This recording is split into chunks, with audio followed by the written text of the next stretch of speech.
닌텐도가 요청했다고 하더라고요. 이게 그러니까 여기 들어가는 칩이 엔비디아 칩이 들어가는데 요거를 파운드리를 삼성한테 맡겼다. 닌텐도 입장에서 굳이 비싼 TSMC 거기 뭐 쓸 필요 없고. 그러니까 되게 고민은 했다고 하더라고요. 뉴스 보니까 TSMC 할 건지 뭐 삼성 할 건지. 근데 결국 삼성을 낙점을 했고 삼성전자를 보는 관점은 밑은 너무 단단해요. 그냥 이제 완전 콘크리트 바닥이 돼서 54,000원 밑으로는 안 내려가더라고요. 이건 되게 단단한데 네. 6이 잘 안 뚫리잖아요. 그렇죠. 그렇지만 저는 6만전자는 펀더멘탈이 크게 개선 안 돼도 올라갈 수 있다고 보는 게 때문에 그래요. 네, 안녕하세요. 여의도의 핫한 이슈를 살펴보는 여미도입니다. 네, 지난 22일이었죠. 삼성 바이오로직스가 공시를 통해서 단순 인적 분할 방식으로 순수 지주회사인 삼성 에피스홀딩스를 이제 설립하기로 했었는데요. 근데 이 지주사가 삼성 바이오 에피스를 100% 자회사로 편입하고 이제 바이오 시밀러 사업을 이렇게 전담하게 된다 이렇게 내용이 나왔는데요. 이 발표 당일에 이제 삼성 바이오로직스뿐만 아니라 삼성물산 주가도 좀 많이 올랐습니다. 네. 그러니까 인적 분할 계획 발표가 이제 어쨌든 시장에서는 긍정적으로 좀 받아들인 것 같은데요. 어떻게 좀 보시나요? 일단 이제 인적 분할 자체는 당시 주가만 보면 긍정적으로 네. 시장이 반응은 한 거죠. 그렇죠. 이게 이제 개인 투자분들은 어쨌든 분할 자체를 되게 좀 꺼려하세요, 사실은. 그렇죠. 물적 분할의 예. 공포가 너무 강하다 보니까. 그동안 계속 그래왔지. 예, 그래서 이제 막상 이제 분할한다고 하니까 이제 다들 찾아보신 거죠. 이게 혹시 물적 분할인가? 근데 일단 다행히 인적 분할이었어요. 네. 근데 인적 분할은 둘 다 가져갈 수가 그렇죠. 있는데, 예.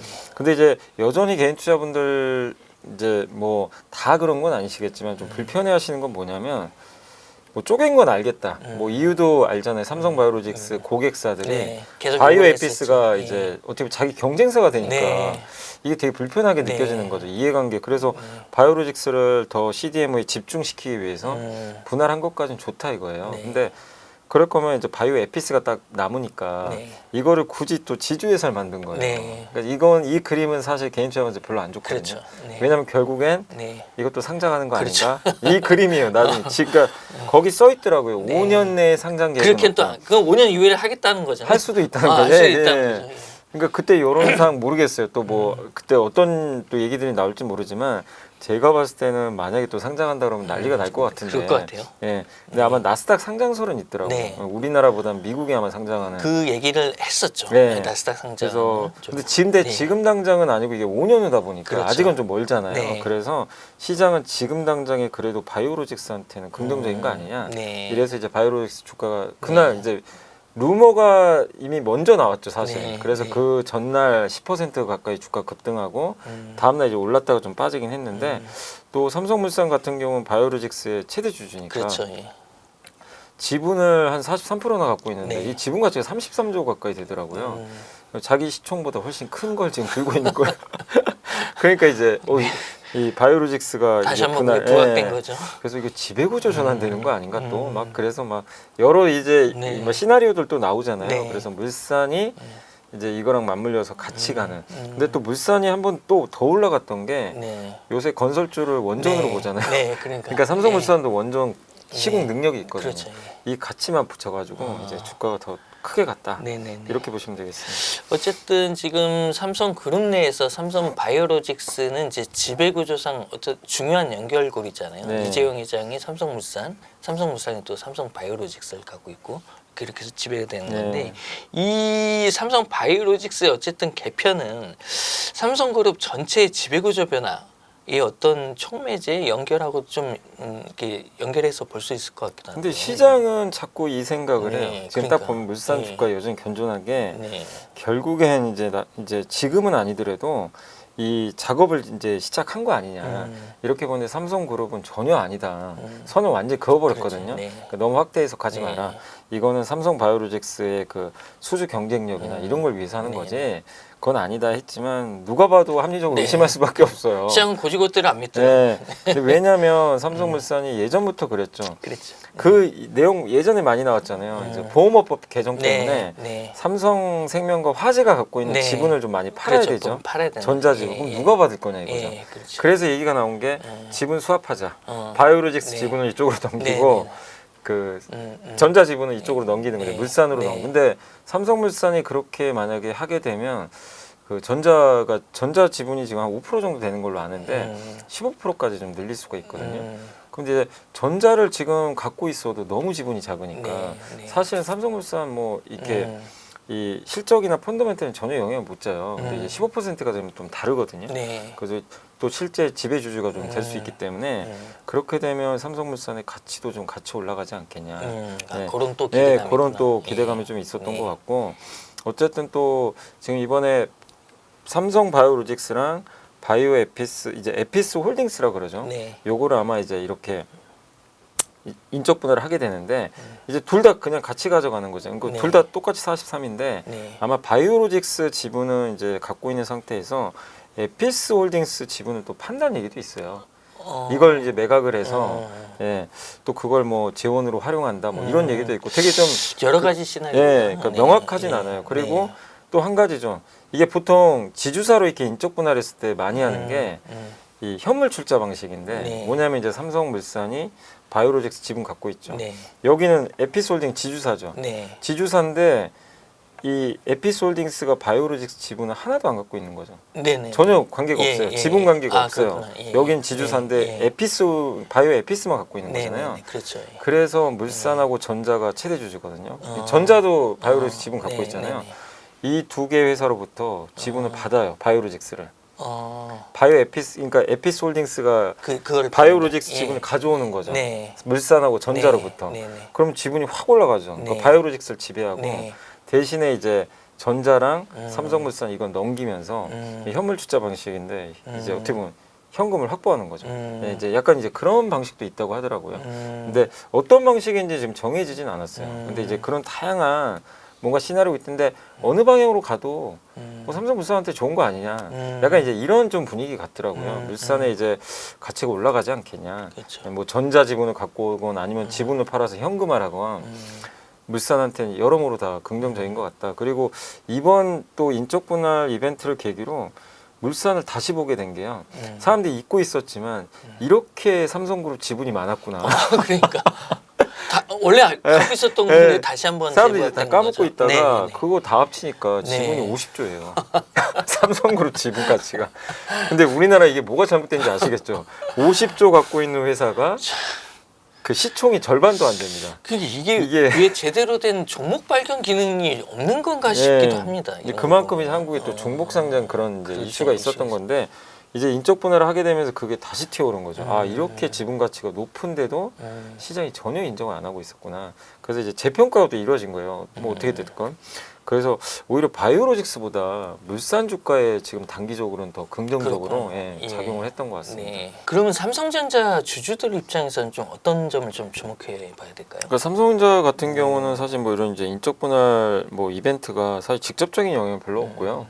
다만 이제 아까 말씀드린 바이오로직스 지분을 또 갖고 있으니까 그거를 어떻게 계속 가져갈지 아니면 뭐 처분을 할지 이제 그거에 따라서는 조금 좀 달라질 수 있겠지만 삼성전자한테 더 중요한 건 이거보다 결국에 이제 그 두 가지 숙제가 있잖아요. 네. 뭐 첫 번째가 HBM, 네. 예, 그 엔비디아 통과하는 거랑 네. 그다음 파운드리. 네. 파운드리도 요즘에 계속 얘기 나오는데 뭔가 될 듯한데 지금 그러니까. 잘 지금 예. 연결은 안 되지만 이 두 가지가 올해 하반기에 뭔가 성과가 날까 예, 이런 부분이니까 그래서 삼성전자가 지금 주가가 이제 뭐 최근에 이제 굉장히 좀 부진했다가 조금씩 이제 오르는 분위기로 좀 변환이 좀 되고 있는데 반도체 업황에 대해서는 뭐 이렇게 부정적으로 보는 뭐 분위기는 아닌데 이게 삼성전자는 지금 아직 AI 수혜를 전혀 못 받다 보니까 하이닉스에 비해서 항상 후순위로 밀리거든요. 그러니까요. 그래서 제일 중요한 게 이제 결국 엔비디아 이 통과 여부인데 네. 지금 이제 나오는 뉴스나 이런 거 보면 거의 통과 가능성 높은 것 같아요. 네. 예, 되는데 거의 아마 뭐 6월이나 7월 중에 아마 결정이 날 것 같아요. 근데 이제 문제는 돼도 물량은 얼마 안 그렇죠. 되는 예. 예, 대부분 다 하이닉스가 가져갔기 때문에 내년에 또 HBM4 나오는데 네. 그것도 대부분 하이닉스가 가져가는 것 같아요. 그러니까 물량 측면에서는 좀 이게 의미 있는 예. 예, 그 매출은 정도까지는 없겠죠. 안 예. 나올 것 같다. 근데 어쨌든 주주분들 입장에서는 이제 엔비디아에 들어가고 안 가고는 차이가 크거든요. 그렇죠. 예. 그렇기 때문에 들어가는 것만 해도 네. 일단 이제 우려가 완화되는 거기 때문에 좋을 수 있다. 이렇게 좀 보시면 좋을 것 같고 또 최근에 엔비디아가 이 발열 이슈가 좀 생긴 네, 그 네. 이 서버용 렉이 예, 있어요. 그러니까 예. GPU랑 CPU 연결한 건데 네, 네, 그게 발열이 너무 심해가지고 네. 이제 연기가 됐는데 파이낸셜 타임즈에서 보도가 나왔더라고요. 그거 이제 다 고친 것 같다. 해결됐다. 네. 예. 그래서 이제 하이닉스 당연히 하이닉스한테 더 네. 긍정적이긴 한데 반도체 전반에 되게 좋은 호재잖아요. 그렇죠. 사실 어떻게 보면. 그리고 또 최근에 엔비디아가 중국 수출 규제가 계속되니까 아예 더 싼 모델 만들어가지고 네. 예, 네. 수출하겠다. 네. 거기에는 GDDR7이 들어간대요. 네. HBM이 아니고. 어. 그럼 삼성한테 좀 유리하죠. 네. 삼성 그거 하고 있기 때문에. 네. 그래서 이제 그런 부분들은 일단 삼성한테 좀 기대감이 없었는데 조금 이제 긍정적으로 작용하면서 삼성전자는 일단 뭐 주주분들 입장에서는 뭐 다른 거보다는 어쨌든 그 엔비디아 그 부분이거든요. 그래서 거기서 뭔가 좋은 뉴스들이 조금씩은 나오고 있어서 괜찮아지고 있다 지금 분위기는 이렇게 봐야 될 것 같습니다. 그렇군요. 이제 삼성전자 얘기를 조금 더 해보면은 그 AI 생태계 확장에 있어서 필수적인 그 공조 회사를 좀 네. 인수했는데 이게 조단위였어요. 그 되게 오랜만에 조단위 M&A를 한 건데 이게 의미하는 바는 좀 어떤 게 있을까요?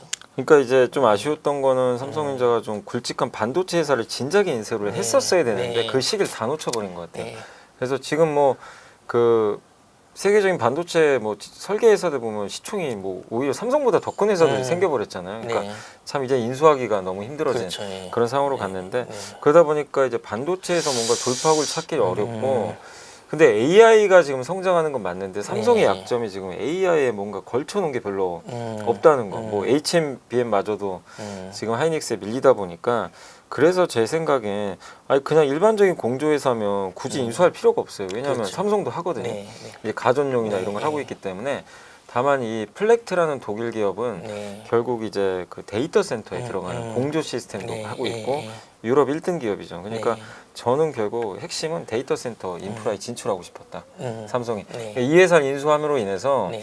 데이터 센터에 어쨌든 공급을 할 수 있게 되고 그런 또 노하우를 확보할 수도 있잖아요. 네. 삼성 입장에서. 네. 그래서 데이터 센터에 들어갈 수 있는 뭔가 약간의 연결고리로 저는 이제 인수한 게 아닌가. 그래서 삼성전자가 AI 생태계 확장에 어쨌든 이제 필수적인 요 공조 회사를 인수했다라는 좀 의미는 있을 것 같은데, 근데 삼성이 예전에 하만도 인수해서 결국 이제 그렇죠. 자동차 자율주행 쪽 네. 이쪽에도 진출한 것처럼 네. 결국엔 중요한 산업이 AI 그 중에서 데이터 센터라는 걸 명확하게 인지를 하고 아마 이 회사를 좀 인수하지 않았나. 다만 이 회사를 인수해서 뭐 시너지 효과가 당장 나긴 좀 쉽진 않죠. 왜냐하면 뭐 플렉트라는 회사가 뭐 반도체 또 회사는 아니기 그렇죠. 때문에 시너지 효과가 당장 나진 않겠지만 일단 이제 AI 생태계에 삼성도 발을 들여놨다.